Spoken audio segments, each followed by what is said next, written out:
So yeah, the link is there, MCN Strategy SIG. It's a bit.ly link.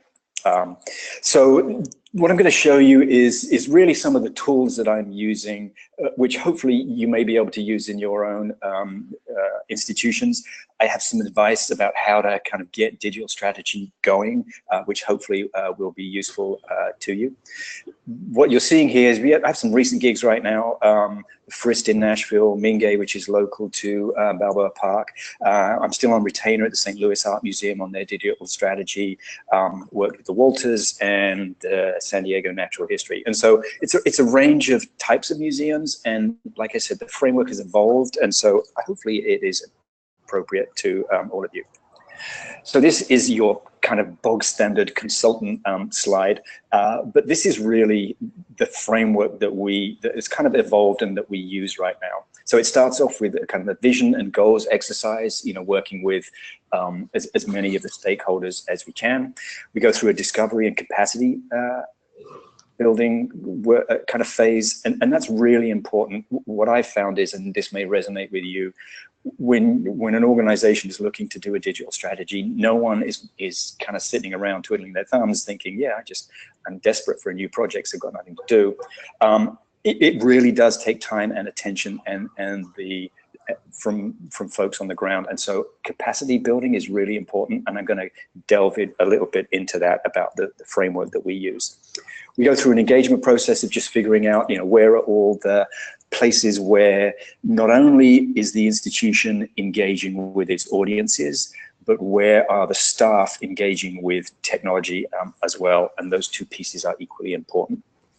We go through an infrastructure review. So once we have all the vision and goals, we've done all the discovery, we've done some capacity, we know where the engagement is going. We then look at, well, can the infrastructure support that? And that's both a combination of hardware, software, and processes. And then there's a transition process where you've kind of got all this stuff together, and you've got to kind of take the organization through transition. And as we all know, this is a never-ending transition. So hopefully the things that you set in motion and in place are things that are constantly used by the institution. So this is really what the goal is, the kind of strategic framework. So that was the process, and this is really the strategic framework that I'm trying to get to, which is visions, goals, strategies, objectives, and actions. So stuff on the left changes slowly, very strategic. Stuff on the right changes quickly and is much more tactical. And those things kind of are threaded through kind of up and down the hierarchy in the organization, and everything needs to be paid attention to if you want to be successful in getting this stuff done. And so this is how it translates. On the vision side, how will your digital strategy fulfill your mission? How are you going to evaluate which initiatives are going to fulfill that mission? For strategies, how do you turn ideas and objectives into actions? For objectives, what do you need to accomplish in order to meet goals? And then probably most crucially, actions. What are staff expected to do and budget for? And so that's really the strategic framework that I'm trying to get to in the process, and leave an organization with the answers to kind of those big questions, so that they can, and then put stuff in motion that will deliver on those things. So working with organizations, you really have to make sure everybody is on board, particularly if this is going to be a successful kind of long-term constantly in process transition. And what I found works best is this kind of structure, which is you're working with the board sets up a task force explicitly to focus on this digital strategy, and it may be a time delimited board task force. Clearly you've got to engage with leadership, and also you've got to make sure staff are well supported. And the big consultant secret is, when you come into an organization, a lot of the times all you're doing is telling leadership, board task force, and boards exactly what the staff have been trying to tell them for the past 2 or 3 years. That is the secret truth of consulting, certainly in this domain. So on the board side, you're reporting, clearly you're going for establishing big vision and goals so they can track what's going on, but it's periodic reporting is important, and financial approvals are important. The board task force is the really one that I found working with him on the vision is really key, because then that feeds down into leadership, which then feeds down into staff. So visioning, periodic reporting, oftentimes permissions to do various things, expand staffing, bring in large systems, for examples, and kind of large approvals of how you're rolling this strategy out. On the leadership side, clearly vision and goals, but kind of lower level into the strategies that you want to discover and carry out, and then approvals as well. And then with staff, this is kind of in the trenches of really figuring out, based on the broad vision and goals, those actions, objectives, decisions, and then offering some guidance based on the kind of experience that certainly that I'm bringing to the situation. And really the reason for having this governance kind of structure in place is because you want to make sure that when you're doing stuff with staff down here, that it doesn't get derailed further up the hierarchy, because there's nothing worse than, and I know I've talked to people, and when they've tried to effect a digital strategy and stuff gets going, and normally this stuff starts at the ground level with staff, that it then gets kind of derailed and stuck in leadership and board task force. So kind of opening things up at the board and board task force level really does help deliver on the strategy, because it is a long-term thing. So I'm going to go through all these things, and then hopefully we'll have a chance to have a chat if you have specific questions about all this stuff. The real focus, and this is what I tell organizations, is, yeah, we're going to talk about social media and the website and all those kinds of things, but it's much more fundamental that's going on. And there's really three pieces to it. There's the audience piece, which is compelling experiences, creating serendipitous discovery, open access, sustained engagement, enrichment, and then loyalty. And I'm going to talk a little bit more about that whole loyalty piece. As far as the institution is concerned, I try and boil it down to these 5 things about, okay, you're embarking on a digital strategy. Let's not think about the technology. Let's think about making the organization, because technology is embedded in everything. So that's kind of a given. So let's talk about really the culture of the organization is what this is. So it's about nimble, opportunistic, innovative, entrepreneurial, and key to that is relevant. And this piece in particular is the piece that really resonates at the board level. And so initially when I go into strategic engagements, helping the institution understand that this is a big culture shift that's going on, and it's going to have some wide-ranging impacts, really resonates with boards, because that's really what their role should be in guiding the institution as a whole. And then how do you make an institution nimble, opportunistic, innovative, entrepreneurial, and relevant? It all boils down to staff. It's about embedding knowledge and literacy. It's about helping them discover the appropriate and sustainable tools. And one of the key things, and I'm going to talk a bit more about this, is, and there is a massive vacuum of this in the museum community, a clarity of roles and responsibilities. And that is the stuff that really gets organizations moving, and the stuff that's least paid attention to when I get into institutions. One of the things I like to acknowledge when I go in to these engagements is the adoption curve, because oftentimes you're taking an institution and you're like a huge container ship. You're trying to reposition it and repoint it in another direction, and you have to acknowledge that you're going to have a whole range of people who are willing to go along with you. And so I tend to use the adoption curve as a great way of describing what's going to happen in terms of a culture shift in the organization. So you're probably familiar with this. For the adoption curve, it's the adoption of process or technology into a community. So at the top end, you have innovators, which are normally about 2.5%. You have early adopters that see what the innovators are doing and want to join in. Then you have the early majority, you have the late majority, and then you have the laggards. And the reason for talking about this, there is a big chasm in turning early adopters, in bringing the early majority onto any kind of adoption, and it's known as the chasm, that gulf between early adopters and early majority. Another way to think about them is these are the types of people you're going to get, certainly for a large organization, when you come in and you start talking about digital strategy and you start talking about changing the culture of the organization. And this is how I tend to explain them. You've got visionaries, you've got enthusiasts, you've got pragmatists, you've got conservatives, and you've got skeptics. And to be successful, you've got to pay attention to all these types of people. Another way to think of it is the people towards the left are non-traditional, the people at the right are traditional, they hate change. And this also plays out when you start getting into the process of these things about what's going on in an organization. The people on the left tend to be a lot more digitally savvy and using digital tools. The people on the right seem to prefer analog ways of doing things, manual processes.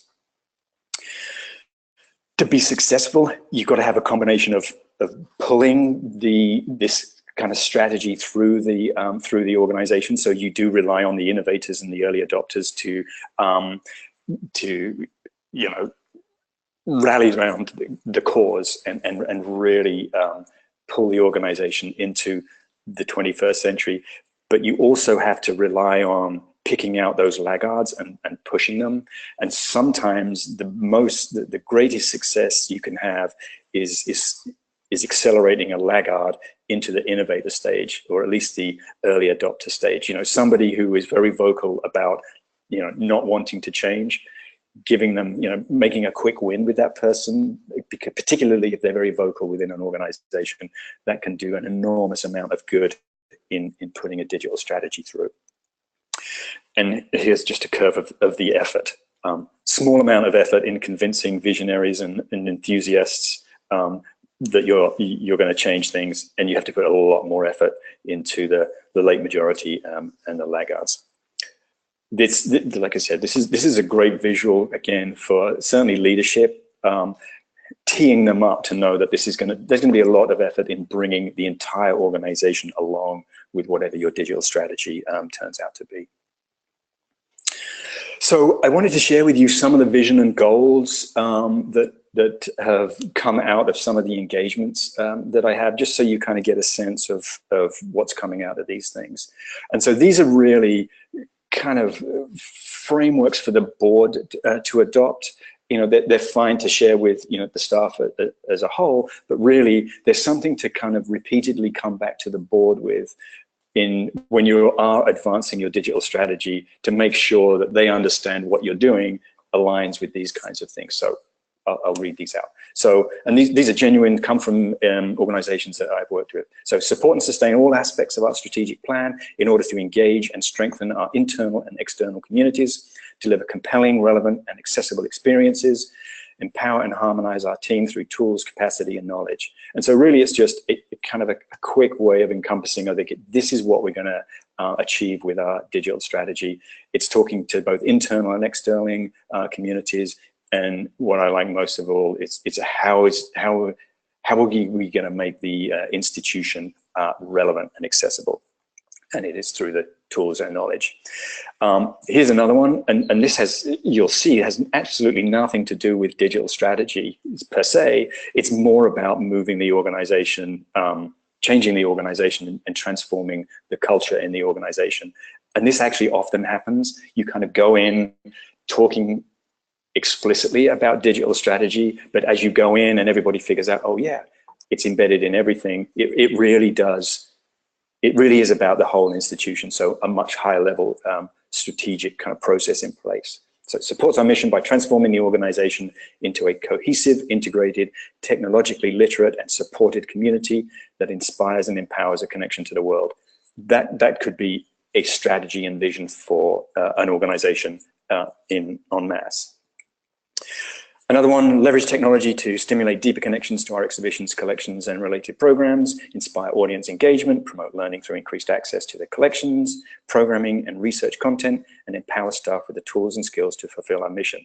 This is a very kind of explicit, detailed vision statement. And again, my role isn't to be dictatorial in this, it's to kind of surface what the institution, how the institution thinks about itself. And some of them want to be really explicit around these things. And again, another relatively explicit one: ensure the museum has the technology, infrastructure, staff knowledge and capacity, deployable content and tools to leverage our collection and programming to engage, educate and enable its audiences through on-site and remotely accessible digital resources. There is a preponderance for museums, as you probably know, to highly explain everything that's going on, and so these are a couple of examples. And then in terms of, those are the kind of vision statements that come up out of a kind of a workshop effort. And then the other thing is to kind of group the goals along however the institution wants to think about itself. And so here are a couple, these are 3 examples, and you'll see they are groups of kind of large goals. So one is about literacy, alignment, community and connection. Another one is about focusing on content, engagement and infrastructure. Another one is about focusing on infrastructure, capacity building, content, knowledge and engagement.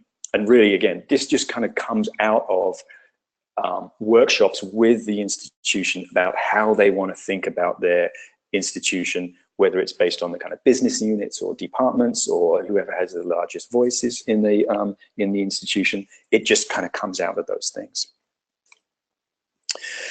One of the greatest barriers that I see when I engage with institutions is very siloed organizations, departments very siloed, lack of communication between them, and again, kind of really struggling when you think about an organization being nimble and innovative, you really need an organization that's communicating. And there are various ways to think about this, and institutions have their own ways, and other consultants have their own ways of just thinking about this kind of engagement pipeline, which really is about how do you get everybody to understand that they're all, marching in the same direction, and that they do need to communicate more. And so in the engagement phase of the gigs that I have, I like to kind of help people focus on, you guys are related to each other and you have to work together. So I have this kind of levels of pipeline, which is really like high street sales 101, which is, drawing people into ever increasing interactions with you. But here I'm being more explicit about how PR and marketing might work with education, might work with development and those kinds of people. So this is an increasing levels of interaction. So at one level, you've got sharing, then you've got consuming, then you've got conversing, and then you've got converting. Because the process is you put all of your stuff out there, you share it with it, and you hope that you get some kind of connection. So going from just people following you on Twitter, for example, to people actually, retweeting and reusing your content. That's a huge step towards a deeper engagement with you. And then the next 2 phases are really establishing a conversation so a 2-way dialogue or a 2-way transaction with your audiences. So that's about membership. It's about, I give you some money and then you give me something back, whether that's coming into your institution, whether that's upcharge for an exhibition, whether it's membership, but it's a two-way interaction. There's a quid pro quo. Because what you really want to get them to is this kind of one-way transaction, which is they don't give you money, they just give you their time or their influence or whatever it might be. So volunteers, docents, people sharing your content without you having to ask them to do it, and then ultimately volunteering board members and donors. And so this is a way that I've found helps bring together marketing, communications, development, education, curatorial, to help them understand, and there obviously is a lot more detail under this, but to help them understand that they're part of this machine where each of them are feeding, kind of handing over audiences and visitors to the next person to get them ultimately to loyalty, which is in many forms, money or time. And you obviously work so that higher levels reinforce lower levels. One of the other tools that I use when talking about engagement is this, what I call a touch point assessment, which is really, a lot of the engagement is about breaking down the conversation and breaking down the discussion into kind of manageable chunks. Because what tends to happen is, certainly in some of the engagements I have, is folks have been thinking about it and and working on it, but they've been trying to attack it as this big thing, and it seems overwhelming. And so what I try and do is with these tools is to just kind of simplify the conversation. So this touchpoint assessment is about three situations, which is before a visit, during a visit, and after a visit. And that whole notion of, you know, what are you doing at those phases? What are your visitors doing? What is the experience they're going to have? And then what can you do to improve that? And so it's a simple matrix. I mean, essentially this turns out to be a spreadsheet, but is the focus for fairly extensive conversations about what's going on. And it helps, in some respects, it's a bit of a design thinking type exercise, an empathetic exercise where you're figuring out what people are doing. So what are visitors doing before they come to you? What are they doing during? And what are they doing afterwards? And it always tends to be that that after visit actions and experiences is very weak. So you're relying on kind of somewhat disconnected things to bring people back, because you want to circle back the after a visit to before a visit.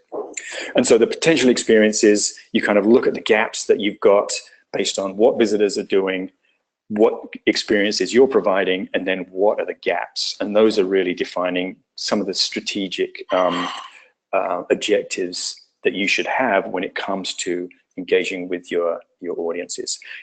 You end up with a whole list of potential experiences, and then you try and kind of chunk them up into broader strategies that might be around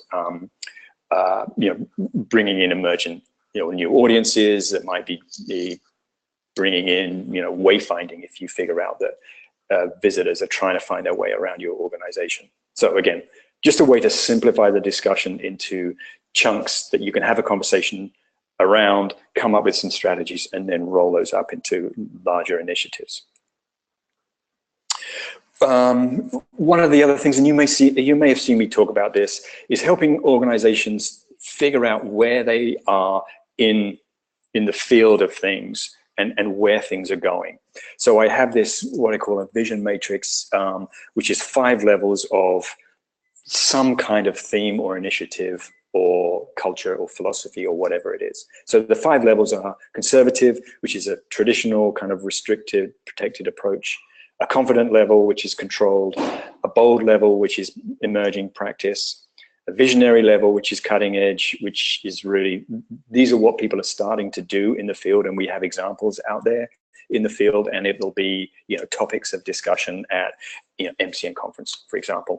And then there's the revolutionary end, which is nobody's really done this yet. People are starting to talk about it, and it's kind of a highly kind of niche discussion going on right now. So the point about this is that, and my key example is that at one point, a museum having a website was a revolutionary idea.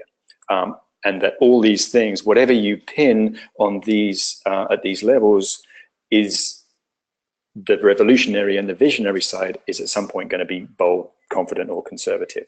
So I'll give you an example of what that might look like. So let's take social media, for example. So the conservative approach is that your kind of head is in the sand. You need institutional approval for your posts, and really you're using social media as this kind of PR broadcast mode. And the consequence of that is, you never get any, retweets or likes or anything like that. The confident approach is somewhat of a control of that environment. So it's about having conversations. It's about integrating it into your website. It's much more strategic, so you understand what the arc of your social media content and engagement is. You don't delete negative things. You let the conversation happen out there, and that you're paying attention to the engagement that you're getting. So analytics, and actually making decisions based on those analytics. The bold approach is using social media to have a point of view, and we certainly see a lot of this out there now, where institutions are taking a institutional viewpoint on what is happening in the world. You may have multiple voices out there, and you actually encourage that negative dialogue that's going on. We're starting to see a lot more of this in museums. I mean, you're certainly seeing it in society right now, but much more of a call to action. You're visitor focused. You pick topics that you have these conversations around, and you may even allow visitors a much more active role in your social media. And then on a revolutionary side, it really is, you're engaging in a whole range of platforms. You're curating, you know, social thought and social things, and you may implement conversational bots in there as well. And so the point about establishing this, and oftentimes, you know, you go through, certainly I go through an exercise with institutions in plotting these levels around, you know, whatever is of interest to them, and it can be anything from, you know, a project, a culture, a process, all these kinds of things. And so you look at this thing and you say, okay, so we're at the confident level, and we want to be at the visionary level. So what is the route? And maybe you leverage what's happening at the bold level to get you to the visionary level. Again, understanding that all these things are shifting to the left, and what is visionary and what is revolutionary now, again, will flow through. And I'll share with you my Dwight D. Eisenhower quote. So I talked about capacity building, and this is the biggest thing that I see in institutions when you start talking about, you know, doing stuff, is that there is no capacity within the organization, apparently. And when you start looking at it, and all of you may see this within your own organizations, is there is a lot of opportunity to create capacity and economy within an organization. And this is a structured framework that allows you to do that. And so this was, Mike Edson was the first person to turn me onto the capability maturity model kind of years ago. And I've kind of taken that as a rubric to kind of roll out capacity building within an organization. So I'll explain what it is. Again, I feel like Alcoholics Anonymous. This is a 5-step process. And tell them, you know, you can comment on whether this resonates with your organization or not. So right at the bottom, the initial level is, if you have any processes, if they're defined, they're ad hoc, inconsistent, and chaotic. The problem with that is you have these what are called heroes, who are the only ones who are kind of through sheer, you know, are pushing projects through. They're individuals, they're operating heroically, they're taking, you know, they're working all night, you know, 18 hours a day for a week to get some project done, because there's no rigorous process within the organization. And the challenge with that is you have all this institutional knowledge in their head, and they will likely leave because they'll feel undercompensated and overworked. And so leveraging the hero aspect of that, you might think of this as Hulk smash approach to your process. So the next level is a repeatable process. So you have basic project management practices that are in place that allow you to track projects and process. And there is discipline in there to repeat earlier successes based on similar projects. That is my MacGyver level. Then you get to defined, where all your processes are documented and they're standardized. They're using approved, tailored versions of some kind of process. So you have this much more formality around the processes that you have in place, and you aren't disrupted if there are problems, and you can anticipate things. That is my A-team level. The next level is managed. The performance of processes and the quality of results are managed with metrics and analysis. So you've got this, you know, paying attention to real results, tracking progress effectively and efficiently, and certainly communicating that to the rest of the group. That is my Fantastic Four level. And then you've got optimizing, which is a continuous process improvement level. It's enabled by quantitative feedback from the process. And really what this allows you to do is to be confident about piloting innovation. And that is my Justice League level. It's getting to defined is probably as much as you can expect. If you can get to high, you know, managed and optimized, where you are feeding results back into processes, that is a really good thing, but it's kind of unusual. And so, hi, Nick, this is Brad. I just want to let you know we're about 35 after, so we're at roughly the 10-minute mark. Just to throw. I'm almost done. Alrighty. So how does that work in reality? That kind of concept and that structure. Well, you think about it in terms of people, process, measurement, and technology. And you want to take people from untrained through trained to cross-trained, so you're not at a loss if people leave. But from process, you want to take ad hoc processes through documented to driven and optimized. You focus on measurement. Oftentimes there's no measurement going on. Sometimes if there is, it's irrelevant. You want periodic and relevant measurement to continuous and relevant measurement. And then technology, oftentimes there is technology in place, but it's oftentimes mismatched. You want to get to adequate and appropriate and effective and sustainable. One of the kind of frameworks I use is this notion of terminate, contain, and develop. So you pick processes, hardware, software, roles, and systems, and you say, we need to terminate this thing, we need to contain it, or we need to develop it. And that's just a high-level way of looking at how to pick out what things you're going to attack as your process improvement. And then I think this is the last piece. I'll just share with you, this is the only kind of metrics of an organization that I've seen where they've brought in measurement and technology, and they've actually done an analysis of the improvement. So this was a South Bank Centre in London, an organization of around, I want to say about 160 people, and they benchmarked before they brought Google Apps in, and then they measured afterwards, and they had a 60% increase in the ability to collaborate as defined by the staff, 300% increase in the ability to work flexibly, and an 80% increase in the ability to find information. And they reckoned that they recouped 70 hours a day across the organization, which is the equivalent of 9 people. And that's it. Again, the link is here, MCN Strategy SIG. Happy to take some questions.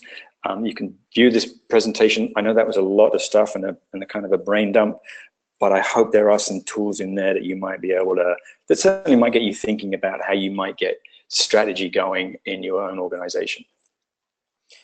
Nick, that was fantastic. Really, really helpful. So there were a couple questions already dropped in the chat if you want to take a look. Oh, yeah. Will do. Yeah. We do have about just under 10 minutes. So if anybody has any other questions, drop those in real quick. Okay, in your experience, does the first third of the adoption bell curve apply across departments beyond the analog? Oh, someone's coming. Beyond the analog digital divide, are there types associated with visionaries to early adopters? Is the initial task force based on identifying this core group, or is it mixed? And what initiatives do you put in place to identify and involve them? So those are really good questions, Stephen. So what you want is, you want representatives from certainly on a board task force, you want representatives of the kind of visionaries and the laggards, because those, you've got to convince everybody. And you don't want to get 3 months down the road and one of the laggards who has not been involved in the process puts their hand up and says that disrupts it. What I like to do at the beginning, and certainly through the vision and goals exercise workshop, get as many people in the room, and you'll see the people who, you can identify the people who are going to be the innovators and champion the process. And you see the people who are going to be negative. And so then you go through, certainly working with the staff and leadership, you're explicit about, this person in the room was really good and will be a real champion for this. I'd really like them to be part of the group that kind of carries the project forward. But you also need the naysayers in there. And oftentimes, depending on who they are and what influence they have, I do pay attention to those people, because the naysayers often have the loudest voice. And so you can really get disrupted by somebody who has a loud voice and is a laggard and a naysayer.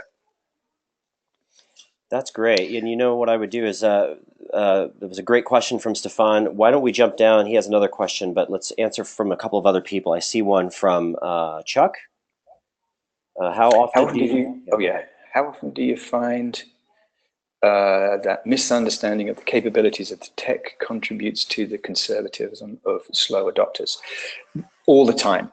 I mean, the challenge, whenever, technology, as we all know, is nobody comes down to the IT department or the digital media department and says, great job. They come down when there's a problem. So you have this, you have this issue of a negative view of certainly the IT department, and that really does. You have to focus on creating some quick wins in those with those naysayers, and I think that answered your. I think that answered your question, Chuck. Yeah, and yeah, Douglas was looking for the link. We'll share that out. It seems the one that Stefan sent might be the one to work. Oh yeah, yeah, it translates to it. It is a case sensitive, those bit.ly links. Yeah,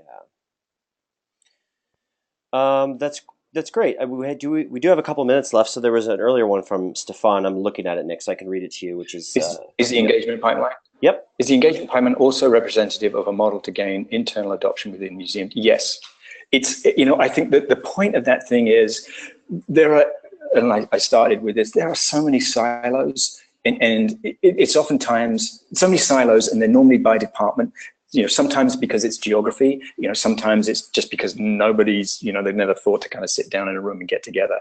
So helping them, framing what's going to happen, that everybody has a role in it, and that everybody owns the kind of ultimate loyalty of your audience, because sometimes you don't, that isn't recognized in an institution, and people are just, okay, well, my department just does marketing, so we just focus on marketing, and they're not thinking about any kind of handover of audiences to the kind of the next level up. It's just, okay, we did our marketing impressions and we're done.